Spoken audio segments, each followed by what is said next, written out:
For many, the name Aston Martin will always be synonymous with James Bond. Ever since the DB5 made its first appearance, Aston have held a special place in the heart of many a man. But like any car, the inspiration had to come from somewhere, in this case the DB4. But what is it that makes the DB4 so special? I think the lines are superb. It's relatively cheap to maintain and run compared with the modern ones.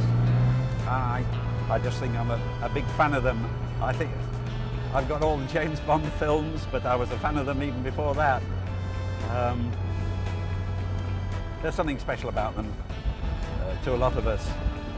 They didn't make many of them. They made 1,110, and a large proportion of those are still on the road.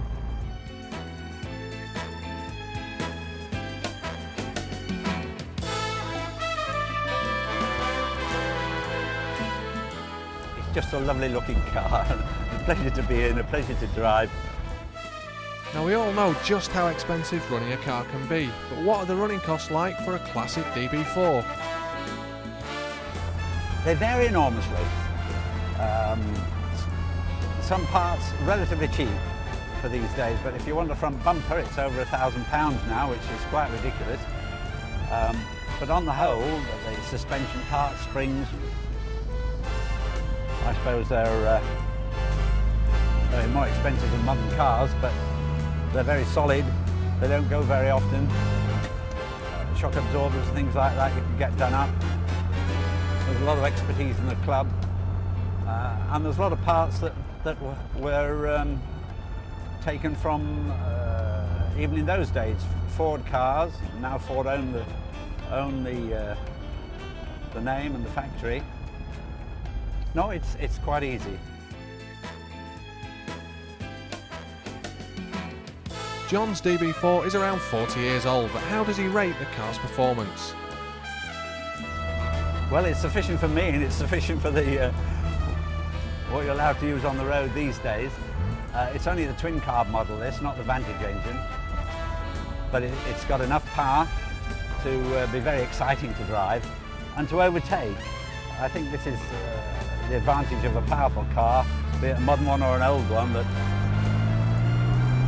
overtaking is a bad time on the road, and the sooner you get it done the better, and you can accelerate out of trouble. With so many supercars around these days, what are the chances of John trading in his DB4 for a new NSX or even a DB7? I'm still not sure if I'd swap it for either of them. Basically, I suppose, because I love working on it as well as driving it, and there's nothing at all you can do to one of the new modern supercars except clean it and pay somebody else to do it. Lovely to drive, but doesn't have the charisma of one of these.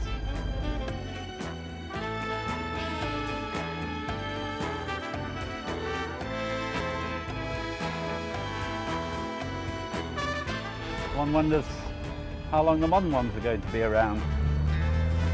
But if they've the same enthusiasm about them as I've got about this, and the members in the club have about theirs, I'm sure they'll be around for a long time. Now if you're beginning to feel those purse strings loosening, how much would a DB4 like John's cost?